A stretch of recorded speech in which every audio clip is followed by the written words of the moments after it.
SSLC കഴിയണ സമയത്ത് മറ്റേ autograph എഴുതുമ്പോൾ എൻ്റെ ഏറ്റവും കൂടുതൽ കൂട്ടുകാരെ എഴുതിയേക്കണത് നീ എന്തായാലും ഒരു നടനാവും അപ്പം ഞങ്ങൾ മറക്കരുത് മറ്റേ വികാരം മനസ്സേ വിരോധം അവസാനം ഉണ്ടല്ലോ. എനിക്കതിൽ യാതൊരു സംശയം ഉണ്ടായില്ല, ഞാൻ എന്തായാലും നടനാവും എന്നുള്ള കാര്യത്തിൽ ഉറപ്പായിരുന്നു. അതുപോലെ അപ്പോൾ നടനായി കഴിഞ്ഞിട്ട് ഈ കട്ടപ്പനയൊക്കെ വന്ന് നമ്മൾ ഒരു സെൻട്രൽ ക്യാരക്ടർ ചെയ്തതിന് ശേഷം ചില ഇൻ്റർവ്യൂവിൽ ആൾക്കാർ ചോദിക്കുമ്പോഴാണ് അവരുടെ ഓവർ എക്സൈറ്റ്മെൻറ്റ് കാണുമ്പോഴാണ് എനിക്ക് ആദ്യമായിട്ട് സംശയം തോന്നി തുടങ്ങിയത്. ഫസ്റ്റ് റിഹേഴ്സൽ കഴിഞ്ഞപ്പോൾ തന്നെ സാറിന് ഇഷ്ടമായി, റെഡി ടേക്ക്. അപ്പം അന്ന് മറ്റേ ഫിലിമിലാണ്, ഡിജിറ്റലൊന്നും ആയിട്ടില്ല. അപ്പോൾ ഫസ്റ്റ് ടേക്ക് ഓക്കെ ആവലൊക്കെ ഭയങ്കര കാര്യമുള്ളൂ. ഫസ്റ്റ് ടേക്ക് തന്നെ ഞാൻ വീണ്ടും നന്നായിട്ട് കരയുന്നു, ഓക്കെ ആവുന്നു. അപ്പോൾ സിബി മലയിൽ സാറ് അവിടെ നിന്ന് എണീറ്റ് വന്നിട്ട് എനിക്കൊരു ഷെയ്ക്കാൻ തരാം. അപ്പോൾ തന്നെ സെറ്റിൽ എല്ലാവരും കൂടി കൈയടിച്ച്, സാർ അങ്ങനെയാണെങ്കിൽ ഞാൻ TG രവിക്ക് ശേഷം എന്ന് പറഞ്ഞിട്ടൊരു ഇതൊക്കെ കൊടുത്ത് ഇത് ചെയ്യാൻ ഇതൊക്കെ തമാശ കൊടുത്തു. അപ്പോൾ സാർ ഒരു മനുഷ്യൻ്റെ അടുത്ത് പറയാതെ ഇത് പറത്തില്ല. പൃഥ്വിരാജൊക്കെ ആയിരുന്നെങ്കിൽ ആ ഏരിയയിൽ നമുക്കൊരു ഇത് കിട്ടിയാനെന്ന് പറഞ്ഞു. അപ്പോൾ ആലും രാജുവിനോട് പറയണോ ചോദിച്ചു. അങ്ങനെയൊക്കെ പറയാൻ പറ്റുമോ? പിന്നെ ഞാൻ എടുത്ത് എൻ്റെ ഒക്കത്തിന് ഇത് വളർന്നല്ലേ പിള്ളേരുന്നു. രാജേട്ടൻ ഓക്കെ പറഞ്ഞാൽ മറ്റത് ഇന്ദിരേട്ടനും കൂടി വന്ന ഒരു കോറം തകയുമല്ലോ. പക്ഷെ കഥ കേട്ട് കഴിയുമ്പോൾ രാജേട്ടൻ ഇങ്ങോട്ട് പറഞ്ഞു, ഈ മറ്റു രണ്ടാൾക്കാർ ഇപ്പം ഞാനും ജയേട്ടനും ഇന്ദിരേട്ടനൊക്കെ ആണെങ്കിൽ ഒരു കറക്റ്റ് ആയനെന്ന് പറഞ്ഞപ്പോൾ അതെ ഞങ്ങൾ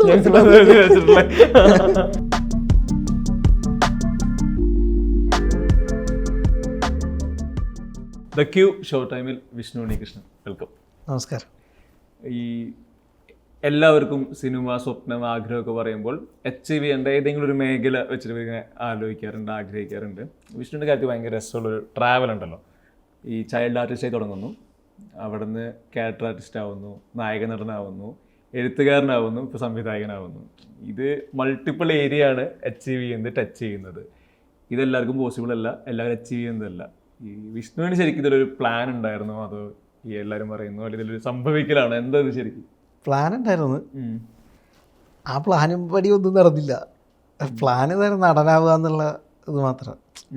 അതിനൊരു എന്താ പറയുക, പ്ലാൻ ഞാൻ പറഞ്ഞാൽ മറ്റേ ടിപ്പിക്കൽ പ്ലാൻ, ആ പ്ലാനല്ല, നടനാവണം എന്നുള്ളൊരു ആഗ്രഹം എന്നേ പറയാൻ പറ്റുള്ളൂ.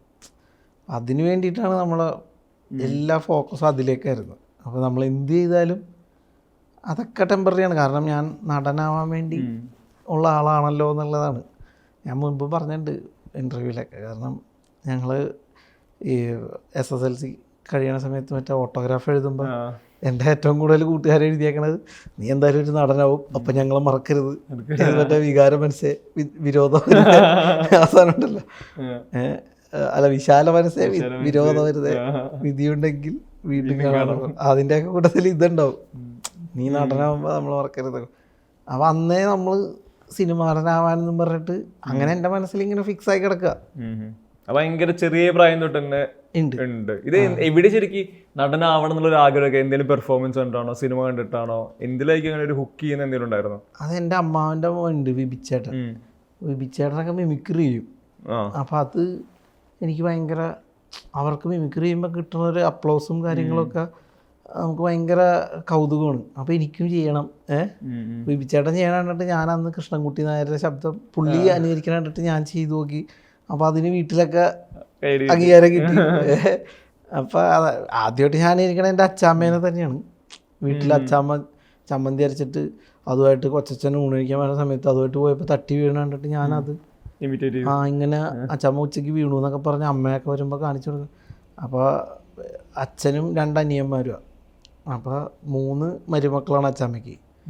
അപ്പോൾ ഈ മരുമക്കളുടെ അടുത്ത് അമ്മായിയമ്മയുടെ അനുകരിച്ച് കാണിച്ചാൽ ഭയങ്കര പ്രോത്സാഹനമായിരിക്കുമല്ലോ. അപ്പോൾ ഞാൻ നോക്കിയപ്പോൾ കൊള്ളാം ഈ പരിപാടി. അപ്പോൾ പിന്നെ ഈ അനുകരണം നമുക്കൊരു താല്പര്യം. ഈ വിഭിച്ചേട്ടൻ സിനിമാടന്മാരെയൊക്കെ ചെയ്യണ കണ്ടപ്പോൾ ഞാൻ NN പിള്ളയുടെ ശബ്ദം ഇതൊക്കെ ഞാൻ ചെയ്ത് നോക്കുമ്പോൾ ഞാനാണെങ്കിൽ പൊടിക്കുപ്പിയുടെ അത്രേ ഉള്ളൂ. അപ്പോൾ നമുക്ക് ഭയങ്കര പ്രോത്സാഹനം കിട്ടണമ്പോൾ നമ്മൾ വീണ്ടും വീണ്ടും അത് തന്നെ ചെയ്ത്. അപ്പോൾ മിമിക്രി ചെയ്യണവരൊക്കെ സിനിമയിലാണ് പിന്നെ നമ്മൾ നോക്കുമ്പോൾ. അപ്പോൾ ജയറാമേട്ടനാണെങ്കിലും ദിലീപേട്ടനാണെങ്കിലും സലീം കുമാറായിട്ട് കലാഭവൻ മണി ഇവരൊക്കെ മിമിക്രിയിലൂടെ സിനിമയിലെത്തുന്നു എന്ന് പറയുമ്പോൾ ഞാൻ സ്കൂളിൽ മിമിക്രി ചെയ്ത് സമ്മാനം മേടിക്കുകയും കയ്യടി മേടിക്കുകയും അപ്പോൾ സാറുമാരൊക്കെ വന്ന് ഭയങ്കര അഭിപ്രായമൊക്കെ പറയുമ്പോൾ നമ്മുടെ മനസ്സിലും കയറുകയാണ് മിമിക്രിയിൽ നമ്മൾ പോയിട്ടുണ്ടെങ്കിൽ ഓക്കെ അടുത്ത സ്റ്റെപ്പ് സിനിമയാണ്. അങ്ങനെ ഒരു ധാരണ ഇങ്ങനെ മനസ്സിൽ കയറിയതാ. അങ്ങനെ പിന്നെ നടനാവാനുള്ള അപ്പം പിന്നെ നമ്മുടെ ഫുള്ള് ആഗ്രഹവും ഇതൊക്കെ അതിലേക്ക് തന്നെ ആയി. പിന്നെ ഈ കലാജാഥയ്ക്കൊക്കെ ഉണ്ടാവും, നാടകവും പരിപാടിയൊക്കെ ആയിട്ട്. പിന്നെ എനിക്കതിൽ യാതൊരു സംശയം ഉണ്ടായില്ല, ഞാൻ എന്തായാലും നടനാവും എന്നുള്ള കാര്യത്തിൽ ഉറപ്പായിരുന്നു. അതുപോലെ തന്നെ അപ്പോൾ നടനായി കഴിഞ്ഞിട്ട് ഈ കട്ടപ്പനയൊക്കെ വന്ന് നമ്മൾ ഒരു സെൻട്രൽ ക്യാരക്ടർ ചെയ്തതിന് ശേഷം ചില ഇൻ്റർവ്യൂവിൽ ആൾക്കാർ ചോദിക്കുമ്പോഴാണ് അവരുടെ ഓവർ എക്സൈറ്റ്മെന്റ് കാണുമ്പോഴാണ് എനിക്ക് ആദ്യമായിട്ട് സംശയം തോന്നി തുടങ്ങിയത്. എന്നെങ്കിലും ചിന്തിച്ചിട്ടുണ്ടോ നിങ്ങളൊരു നായകനാവും? അപ്പോഴാണ് എനിക്ക് ആദ്യമായിട്ട് ഡൗട്ട്, അപ്പൊ ഞാൻ നായകനാവില്ലെന്ന് എനിക്ക് അപ്പോഴാണ് ആദ്യമായിട്ട് ഡൗട്ട് തോന്നുന്നത്. അല്ല ഞാൻ ചെയ്യണം, അതൊരു തരത്തില് നമ്മൾ അച്ചീവ് ചെയ്ത് നിൽക്കുന്ന ഒരു പോയിന്റില് ഇങ്ങനെ പിക്ക് ചെയ്ത് ചോദിക്കുമ്പോഴേ തോന്നിയിട്ടുണ്ടോ, നിങ്ങൾ തന്നെ വിചാരിച്ചിട്ടുണ്ടെന്നൊക്കെ പലപ്പോഴും ഡയറക്റ്റ് ക്വസ്റ്റ്യൻസ് ഹിറ്റ് ചെയ്യുമല്ലോ.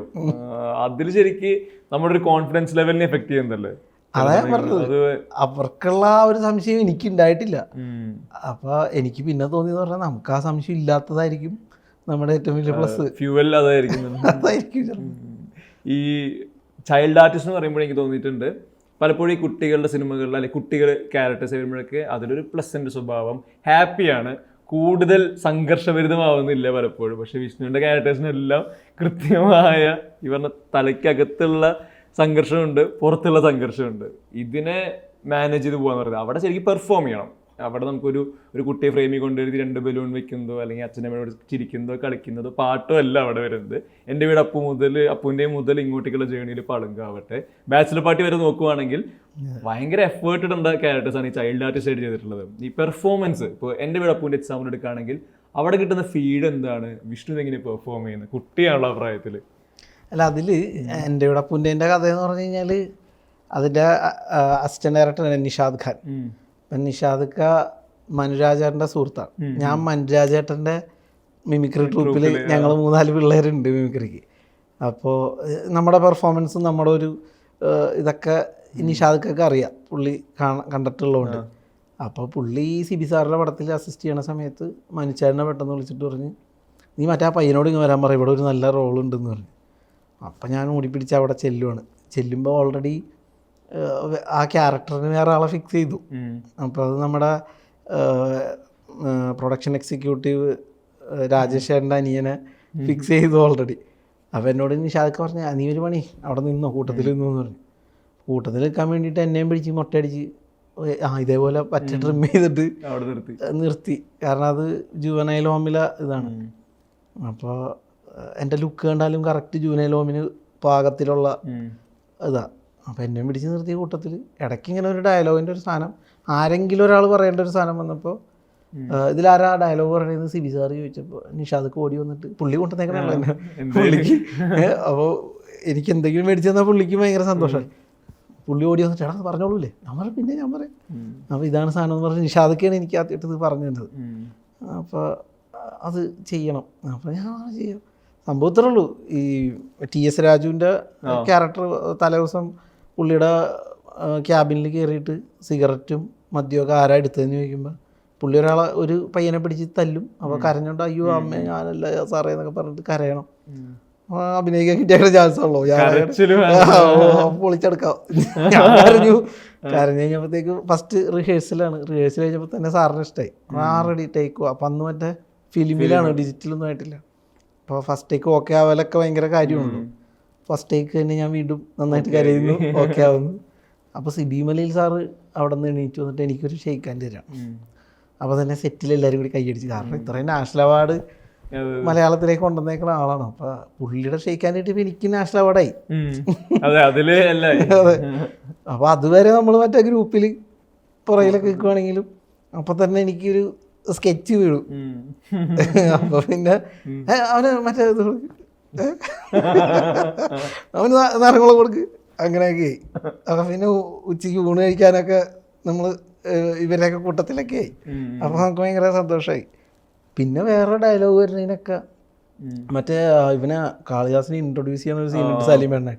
അപ്പൊ അതിനാലും അവനെ വിളിക്കും, നമ്മളെ പയ്യനിരിക്കല്ലേ, ഒറ്റ ടൈക്കിൽ ഡയലോഗ് പറയണ പയ്യനുണ്ടല്ലോ. അപ്പൊ നേരെ എന്നെ വിളിക്കും. അപ്പൊ എനിക്ക് ക്യാരക്ടറിന് പേരായി. അപ്പോൾ പിന്നെ ഞാനപ്പം മിമിക്രിക്ക് ചെയ്യുമെന്നുള്ള കാര്യമൊക്കെ അറിഞ്ഞു. മിമിക്രിക്ക് പ്രൈസ് കിട്ടിയിട്ടുള്ള സ്റ്റേറ്റിൽ ഫസ്റ്റ് കിട്ടിയ പയ്യനാണെന്നൊക്കെ പറയുമ്പോഴത്തേക്കും സിബി സാറിൻ്റെ മുമ്പിൽ ചെയ്ത് കാണിക്കുന്നു. അപ്പോൾ നോക്കുമ്പോൾ അന്ന് ജയറാമേട്ടൻ്റെ ഷൂട്ടൊന്നുമില്ല, കാളിദാസിന് ഷൂട്ടുള്ളതുകൊണ്ട് ജയറാമേട്ടനും വരും ലൊക്കേഷനിലുണ്ട്. അതെ. അപ്പോൾ ജയറാമേട്ടൻ വരുമ്പോൾ ജയറാമേട്ടൻ മിമിക്രിയുടെ ആളാണല്ലോ. അപ്പോൾ ഇത് മിമിക്രി ചെയ്യണ ഒരു പയ്യൻ വന്നിട്ട് വിളിക്കും. അപ്പോൾ നമ്മൾ ചെയ്ത് കാണിക്കും. അപ്പോൾ ജയറാമേട്ടൻ ചിരിച്ചിട്ട് ജയറാമേട്ടൻ മുഖമൊക്കെ ചുവന്ന് വരും. അപ്പോൾ നമുക്കത് കാണുമ്പോൾ എൻ്റെ മുഖം അതിലേലും ചുവക്കും. അത് ഭയങ്കര സന്തോഷമാണ്. അപ്പോൾ ജയറാമേട്ടൻ പിന്നെ നെടുമുടി വേണിച്ചേട്ടൻ വരുമ്പോഴത്തേക്കും ജയറാമേട്ടൻ ഇവിടെ അസലായിട്ട് മിമിക്രി ചെയ്യണ ഒരു പയ്യുണ്ട്, അവനെ വീട് വിളിക്കുന്നത് നെടുമുടി വേണിച്ചേട്ടൻ വരുമ്പോൾ ഞാൻ അവിടെ പിന്നെ മിമിക്രി ചെയ്യുന്നു. പിറ്റേ ദിവസം സലീംകുമാറിൻ്റെ സീനാണ്. സലീംകുമാർ ഇവിടെ വരും, അതെ ഇവ മിമിക്രി നേരെ അങ്ങനെ ഭയങ്കര ഫേമസ് ആയി ഞാൻ ലൊക്കേഷനിൽ. ആകെ എനിക്ക് 5-6 ദിവസം ഷൂട്ടുള്ളൂ. അപ്പോൾ ആ സോങ് ഒക്കെ ഉണ്ട് ആ പടം, ജൂനൈൽ ഓമിൻ്റെ. പക്ഷെ ആ സോങ് പുറത്തു വിട്ടിട്ടുണ്ടായില്ല. പടം കാണുന്നവർക്ക് ആ പാട്ട് കാണുമ്പോൾ. പക്ഷെ ആ പാട്ടിൽ ഞാനുണ്ട്, കണ്ണൻ്റെ കൂടെ തന്നെയൊക്കെ ഉണ്ട്. എന്നിട്ട് അത് കഴിഞ്ഞപ്പോൾ ഇതിൻ്റെ അസോസിയേറ്റ് ഡയറക്ടർ തോമസ് സെബാസ്റ്റ്യൻ എന്ന് പറഞ്ഞ ചേട്ടൻ, പുള്ളി വർക്ക് ചെയ്യുന്ന അടുത്ത പടത്തിലേക്ക് പുള്ളിയാണ് എന്നെ വിളിക്കുന്നത്. കണ്ണിനും കണ്ണാടിക്കും എന്ന് പറഞ്ഞിട്ട് സുന്ദർദാസ് സാറാണ്. അപ്പോൾ അവിടെ ചെല്ലുമ്പോഴാണ് ഞാൻ പൂജയുടെ ഒന്ന് ഫസ്റ്റ് ചെല്ലുമ്പോൾ തന്നെ മണിച്ചാൻ്റെ അടുത്തൊക്കെ എന്നെ കൊണ്ട് പരിചയം. അപ്പോൾ മണിച്ചാനൊക്കെ നോക്കുന്നുണ്ട്, എന്തോ ബിൽഡപ്പൊക്കെ കൊടുത്ത് എന്നെ കൊണ്ടുപോയക്കണേന്ന് എനിക്ക് മണിച്ചാൻ്റെ എനിക്ക് മനസ്സിലാവുമല്ലോ. അപ്പം മിമിക്രി ചെയ്യിപ്പിക്കുന്നു. മണിച്ചേട്ടൻ എന്നെ കാര്യമായി.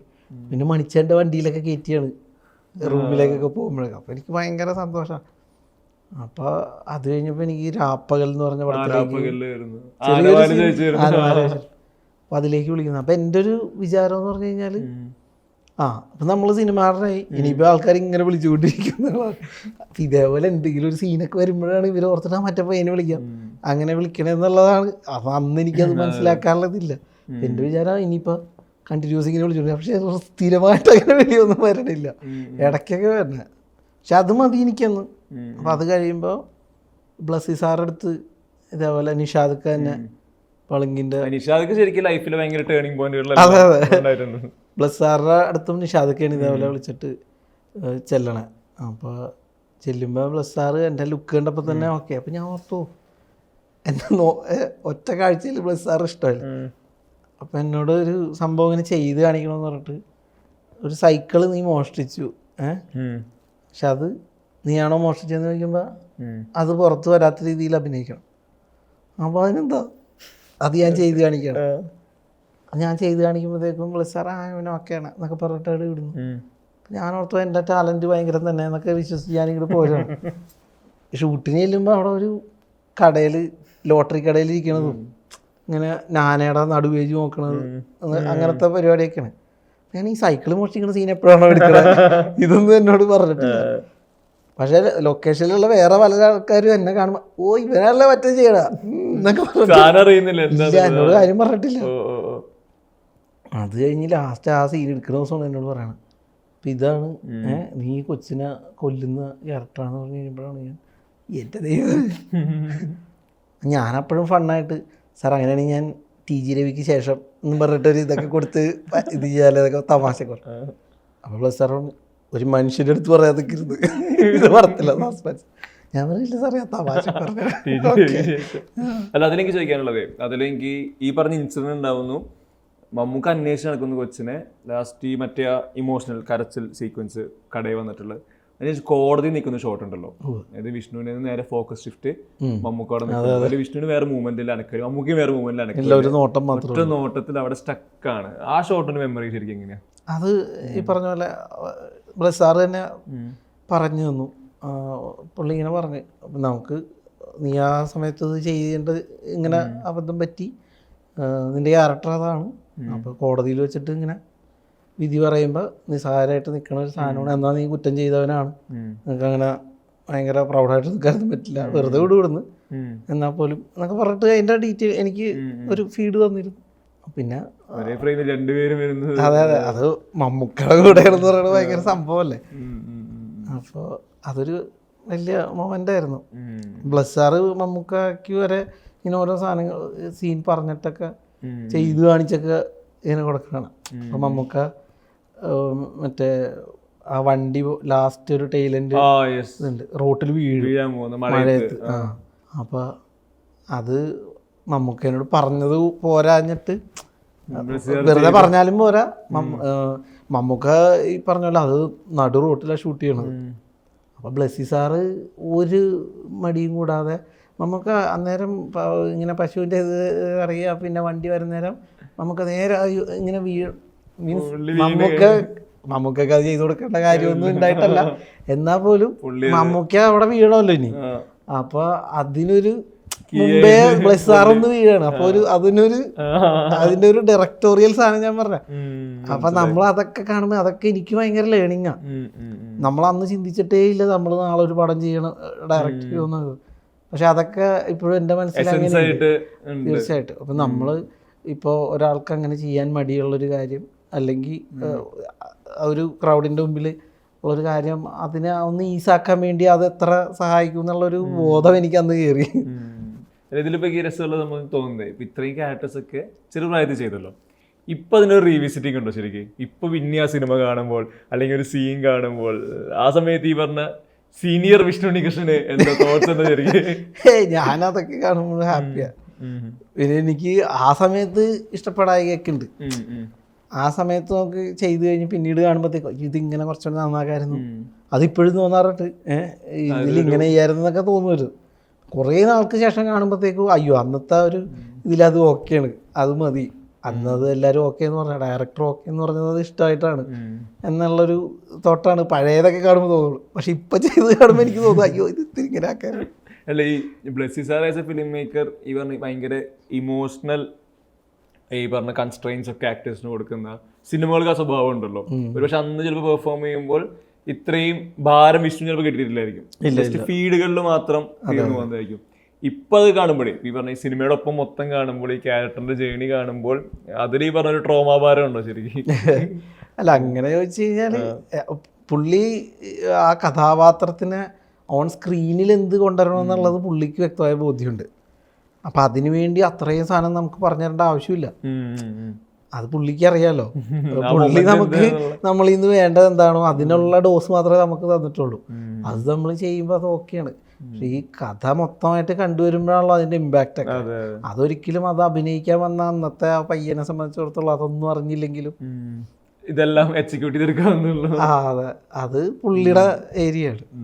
ഇതിൽ ആഡ് ഓൺ ചെയ്യുകയാണെങ്കിൽ തോന്നുന്നു ആക്ടറായിട്ടൊരു ജേർണി നമ്മൾ പറയുന്നതിന് കൂട്ടത്തിൽ ഈ അമർ അക്ബർ അന്തോണി വരുമ്പോൾ ഉണ്ടാവുന്ന ഒരു മാറ്റം, അതായത് കരിയറിൻ്റെ മാറ്റം, ഈ പറഞ്ഞ ഇൻഡസ്ട്രിയുടെ പാർട്ടാവുന്നതിലുള്ള മാറ്റം, പുതിയൊരു ലേബിലൂടെ വരുവാണല്ലോ എഴുത്തുകാരൻ എന്നുള്ള രീതിയിൽ. ആ സിനിമ അന്ന് വലിയ കമേഴ്ഷ്യൽ സക്സസ് ആവുന്നു. എനിക്ക് അതിലും തോന്നിയിട്ടുള്ളത് ഹ്യൂമർ വെച്ച് സക്സസ് ഉണ്ടാക്കാന്ന് പറഞ്ഞാൽ ഭയങ്കര ബുദ്ധിമുട്ടാണ്. അതുകൊണ്ടുള്ള ഗുണം എന്താണെന്ന് വെച്ച് കഴിഞ്ഞാൽ ആൾക്കാർ എല്ലാ കാലത്തും ഓർത്തിരിക്കും. ഇവര് ഡെയിലി ലൈഫിൽ പറയുന്ന വൺ ലൈനേഴ്സ്, സിറ്റുവേഷൻ, ഇതിലോട്ടെല്ലാം ഹ്യൂമറിനെ കണക്ട് ചെയ്ത് കൊണ്ടുപോകും. അപ്പോൾ നമ്മൾ പറയുന്ന എല്ലാ ബ്ലോക്ക് ബസ്റ്റർ ഹ്യൂമർ സിനിമകൾ എടുത്താലും ഈ ഒരു പോസിറ്റീവ് നേച്ചർ അതിനുണ്ട്. ശരിയാ. ഇങ്ങനൊരു സിനിമ ഒരുക്കുന്നു, ഇതിന് സക്സസ് റേറ്റ് ഭയങ്കരമാവുന്നു, മലയാളത്തിലെ ഏറ്റവും പ്രധാനപ്പെട്ട 3 നടന്മാരെ, നായക നടന്മാരെ സിനിമയിൽ പ്ലേസ് ചെയ്യുന്നു. വിഷ്ണു അതൊരു ഭയങ്കര ഐക്കോണിക് ഒരു സീൻ ചെയ്തിട്ട് പോകുന്നു. ഞാൻ ചോദിക്കുന്നത്, അങ്ങനെ സിനിമ ബിൽഡ് ചെയ്യുന്നത് ഇതിൻ്റെ ഒരു ഐഡിയ, എന്നാൽ പിന്നെ ഞങ്ങൾ എഴുതാം, ഈ എഴുത്ത്, ഇതിനൊക്കെ സ്റ്റാർട്ടിങ് വരുന്നത് ശരിക്കും അതും നമ്മുടെ മറ്റേ ചിന്ത തന്നെയാണ്, അഭിനയിക്കുക എന്നുള്ള ചിന്ത തന്നെയാണ്. ഈ BC നൗഫൽ എന്ന് പറഞ്ഞാൽ നൗഫൽക്കയുടെ അടുത്ത് അസിസ്റ്റ് ചെയ്യാണ് ബിബിൻ. നൗഫൽക്കയുടെ പ്രോഗ്രാമിൽ അവൻ അഭിനയിച്ചിട്ടുണ്ട്, എഴുതിയിട്ടുമുണ്ട്, കുറേ പ്രോഗ്രാമുകൾക്ക്. അപ്പം ഞാൻ നൗഫൽക്കയുടെ കൂടെ 2-3 പ്രോഗ്രാമുകൾക്ക് അസിസ്റ്റ് ചെയ്തിട്ടുമുണ്ട്. ചെന്നൈയിലാണ് ഷൂട്ടൊക്കെ, സൺ TV സ്റ്റുഡിയോയിൽ. അപ്പോൾ ഞാൻ പുള്ളിയുടെ അസിസ്റ്റൻറ്റ് ഡയറക്ടറായിട്ട് വർക്ക് ചെയ്തിട്ടുണ്ട്. അപ്പോൾ എൻ്റെയും ബിബിൻ്റെയും ഒരു മീറ്ററൊക്കെ നൗഫൽക്കൊക്കെ വ്യക്തമായിട്ട് അറിയാം. അപ്പോൾ ബിബിൻ കുറേ സ്കിറ്റുകൾ ചെയ്യുമ്പോഴൊക്കെ നൗഫൽക്ക് പറയും ബിബിൻ്റെ സ്കിറ്റിനൊക്കെ ഒരു സിനിമാറ്റിക് സ്വഭാവമുണ്ട്, നിങ്ങൾ സിനിമ എഴുതുന്ന പറയും. അപ്പം ഞങ്ങളെ വേറൊരു ആൾ പറഞ്ഞിട്ട് ഞങ്ങൾ സിനിമയ്ക്ക് വേണ്ടിയിട്ട് ഒരു സ്ക്രിപ്റ്റൊക്കെ എഴുതി കൊടുക്കാൻ വേണ്ടിയിട്ടൊക്കെ ശ്രമിച്ചിട്ടുണ്ട്. പക്ഷെ അതൊന്നും അങ്ങനെ നാസർക്ക എന്ന് പറഞ്ഞിട്ട് കാക്കനാണല്ലോ. അപ്പം നാസർക്ക പറഞ്ഞിട്ട് എഴുതിയതൊന്നും അങ്ങോട്ട് സുഖമായിട്ടൊന്നുമില്ല, എന്നാലും നമുക്ക് ഓക്കെയാണ്. ഒരു സിനിമയുടെ ഫോർമാറ്റ് അതൊക്കെ നമ്മൾ റെഡിയാക്കിയൊക്കെ വെച്ചിട്ടുണ്ട്. അപ്പം നമുക്കത് നല്ലതെന്ന് തോന്നുന്നുണ്ട്, പക്ഷെ അതങ്ങോട്ട് ശരിയാവണമെന്നില്ല. അപ്പോഴാണ് ഈ നൗഫൽക്ക് ഞങ്ങളോട് പറയണത്, നിങ്ങളൊരു പണി, നിങ്ങളെ വെച്ചിട്ട് ഒരു സാധനം എഴുതും, ഞാൻ ഡയറക്റ്റ് ചെയ്യാന്ന് പറയുന്നത്. അപ്പം നമ്മൾ ഈ ആണ്ടിലും മൂലത്തിൽ ഓരോ പടത്തിൽ ഓരോ സീൻ വെച്ച് അഭിനയിച്ചുകൊണ്ടിരിക്കുകയാണ് ഞാൻ ഒക്കെ. ബിബിനും അപ്പോൾ 1-2 പടത്തിൽ ചെറിയ വേഷമൊക്കെ കിട്ടിയിട്ടുണ്ട്. അപ്പോഴാണ് നൗഫൽക്ക് നമ്മളെ ലീഡ് ക്യാരക്ടേഴ്സായിട്ട് ചെയ്യാന്ന് പറയണത്. അപ്പോൾ നമുക്ക് എന്നാൽ പിന്നെ എഴുതിയാലോ. ബിബിൻ പറഞ്ഞാടാ വാ, അപ്പോൾ ഇവൻ്റെ സ്കിറ്റിനൊക്കെ വേണ്ടിയിട്ട് എഴുതാനായിട്ട് ഡിസ്കഷനൊക്കെ ഇരിക്കുമ്പോൾ ഞാനും ഇരിക്കും, നമ്മൾ പറയുന്ന സജഷൻസും. അപ്പോൾ ഞങ്ങളുടെ ഒരു വേവ് ലെങ്ത്ത് അങ്ങോട്ടും ഇങ്ങോട്ടും ഭയങ്കര വർക്കാണ്. അപ്പോൾ ബിബിൻ പറഞ്ഞാടാ നീ വാ നമുക്ക് ഒരുമിച്ച് എഴുതാം, ഒരുമിച്ച് അഭിനയിക്കാൻ ഉള്ള സംവിധാനമുള്ള പുള്ളി പറഞ്ഞേക്കണം. എന്നാൽ ശരി എന്ന് പറഞ്ഞിട്ട് ഞാനും കൂടി ഇരുന്നിട്ടാണ് ഞങ്ങൾ എഴുതണം. ഈ അഭിനയിക്കാൻ എന്ന് പറഞ്ഞിട്ട് അല്ലാണ്ട് ഞാൻ എഴുതിയിട്ടേ ഇല്ല. ഇവരുടെ സ്കിറ്റ് എഴുതാൻ വേണ്ടിയിട്ട് ഞാൻ വെറുതെ എന്തെങ്കിലും സജഷൻസ് ഒക്കെ പറയാൻ വേണ്ടി ഇരിക്കുന്നല്ലാണ്ട്. അങ്ങനെ ഞങ്ങൾ എഴുതി ഇരുന്നിട്ട് ഞങ്ങളെ നായകന്മാരാക്കിയിട്ട് ഞങ്ങളുടെ ഒരു കൂട്ടുകാരൻ ഋതിനെയും കൂടി ഉൾപ്പെടുത്തിയിട്ട് വെടിക്കെട്ടിലെ മറ്റേ അമ്പാടി അതാണ് ഋതി. അപ്പം ഞങ്ങൾ ചെറുപ്പം തുടങ്ങിയുള്ള കൂട്ടുകാരൻ. ഋതിനുണ്ട് നൗഫൽക്കയുടെ പ്രോഗ്രാമിൽ കുറേ സ്കിറ്റിലൊക്കെ ഉള്ളതാണ്. അപ്പോൾ ഒരെണ്ണം അവനാക്കാന്ന് പറഞ്ഞാൽ നൗഫൽക്ക വേണ്ടാന്ന് പറയില്ല, കാരണം അവൻ നല്ല പെർഫോമറാണ്. അപ്പോൾ അവനെ ആക്കാന്ന് പറഞ്ഞിട്ടാണ് ഞങ്ങൾ എഴുതുന്നത്. എഴുതി കഴിഞ്ഞപ്പോഴേക്കാണ് മറ്റേ സാറ്റലൈറ്റ് കൊടുക്കലൊക്കെ നിർത്തി ചാനലുകൾ. പടം സാറ്റലൈറ്റും കൂടി കിട്ടുമെങ്കിലാണ് സേഫായിട്ട്. അതും കൂടിയൊക്കെ ഉള്ളതുകൊണ്ടാണ് നൗഫൽക്ക നിങ്ങളെ വെച്ചിട്ടാണെങ്കിലും ചെയ്യാം എന്നുള്ളൊരു, കാരണം നൗഫൽക്കക്ക് നമ്മളെ വിശ്വാസമാണ്, പിന്നെ സാറ്റലൈറ്റും കിട്ടുമല്ലോ, ധൈര്യമായിട്ട് ചെയ്യാൻ. അതെ, സാറ്റലൈറ്റ് ഇല്ല എന്നുള്ളൊരു ഇത് പറഞ്ഞപ്പോൾ നൗഫൽക്ക പറഞ്ഞു ഇനി ഇതിന്റെ കാര്യം ബുദ്ധിമുട്ടായിരിക്കും എന്ന് പറഞ്ഞു. അപ്പൊ ഞങ്ങൾ എഴുതി വെച്ചത് ഞങ്ങൾക്ക് ഇത്, അല്ലെങ്കിൽ പിന്നെ വേറെ ആർട്ടിസ്റ്റുകളെ വെച്ചിട്ട് നോക്കും. അത് ഞങ്ങൾക്കൊന്നും താല്പര്യമില്ല, അതങ്ങനെ ഇരുന്നു.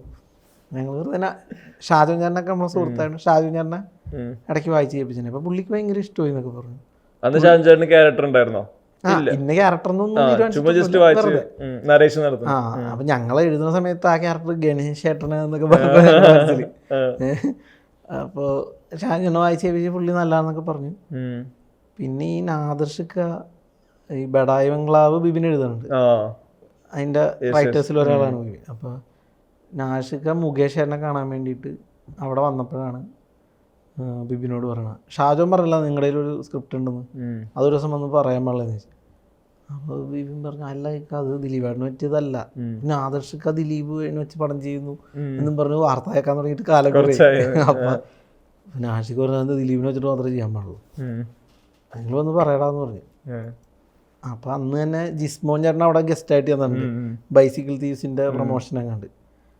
അപ്പോൾ ജിസ്മോൻ ചേട്ടനും പറഞ്ഞു കഥ വല്ലതും ഉണ്ടെങ്കിൽ പറയട്ടെന്ന് പറഞ്ഞു. അപ്പോൾ ബിബിനെ വിളിച്ചേക്കാം, എടാ ജിസ്മോൻ ചേട്ടനും ആഷിക്ക് രണ്ടുപേരും കഥ പറയാൻ ചെല്ലാൻ പറഞ്ഞിട്ടുണ്ട്, എന്ത് ചെയ്യണം?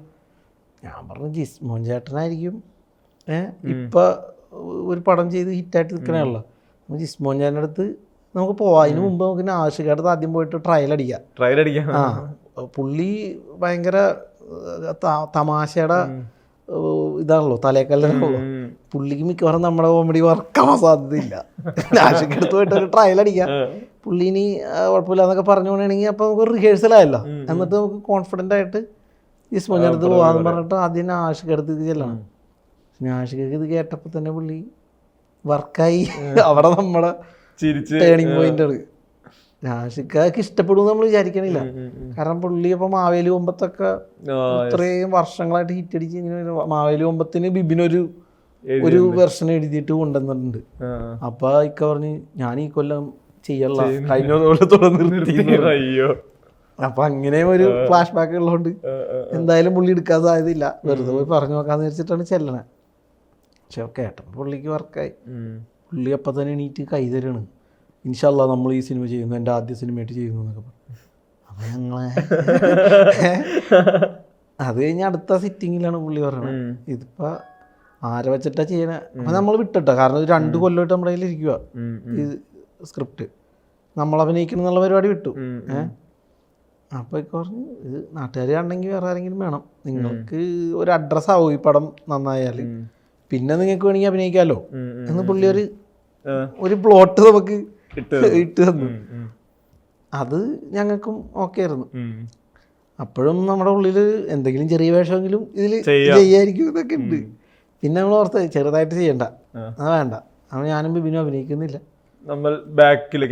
ക്യാമറയുടെ ബാക്കിൽ തന്നെ.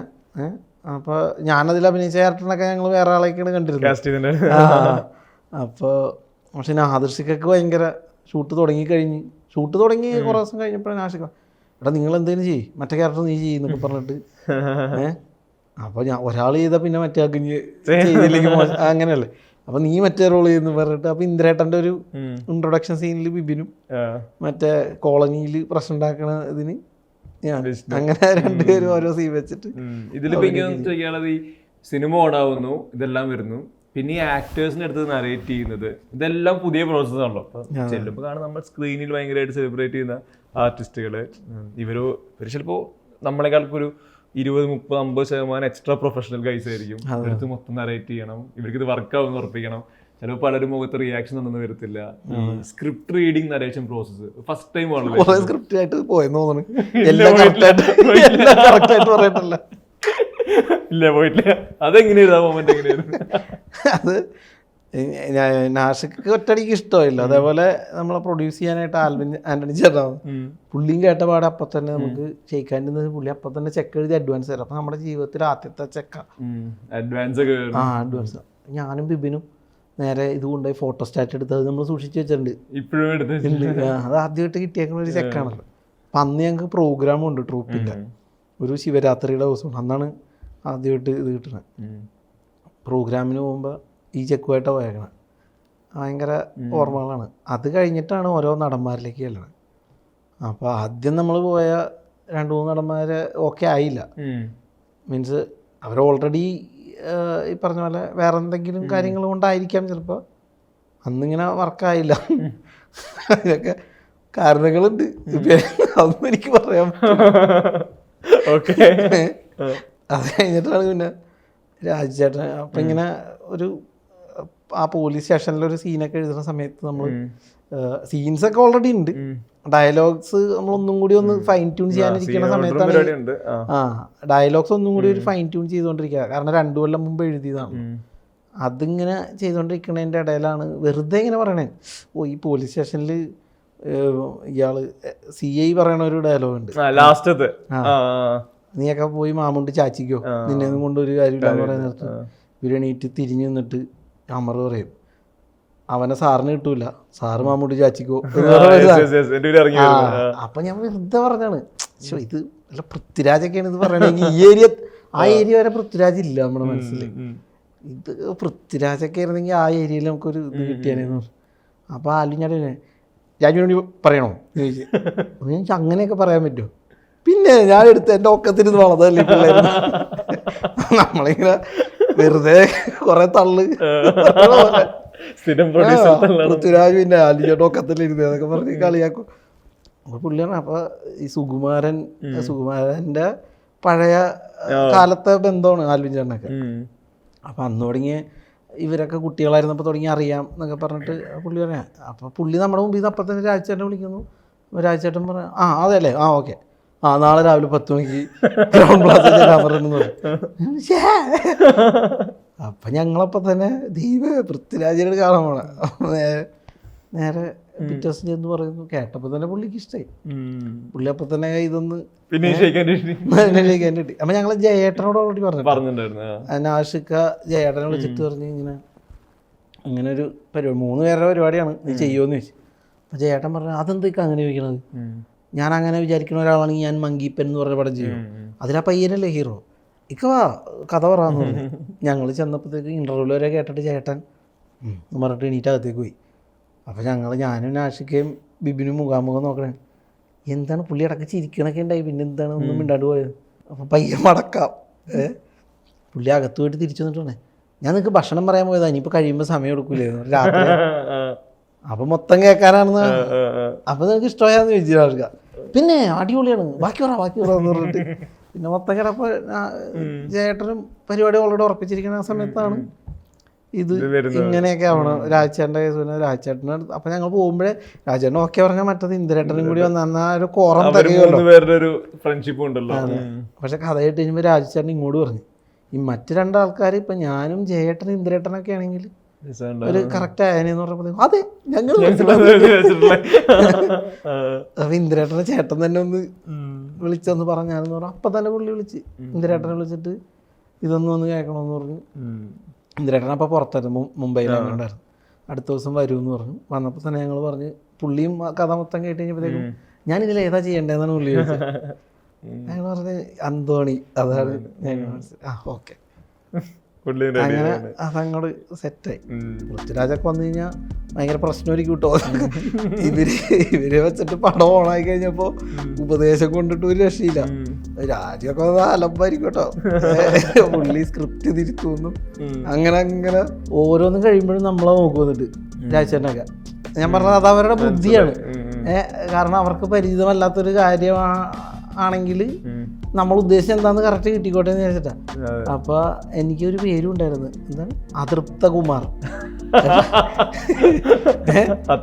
എടാ ഇത് നീയൊക്കെ അഭിനയിക്കാൻ വെച്ചോണ്ട് ഞങ്ങൾ എന്ത് ചെയ്താലും നിനക്കൊന്നും തൃപ്തി വരില്ല. മറ്റൊന്നാരും അതൃപ്തകുമാറിന് ഓക്കെയാണ് അത് ചോദിക്കും.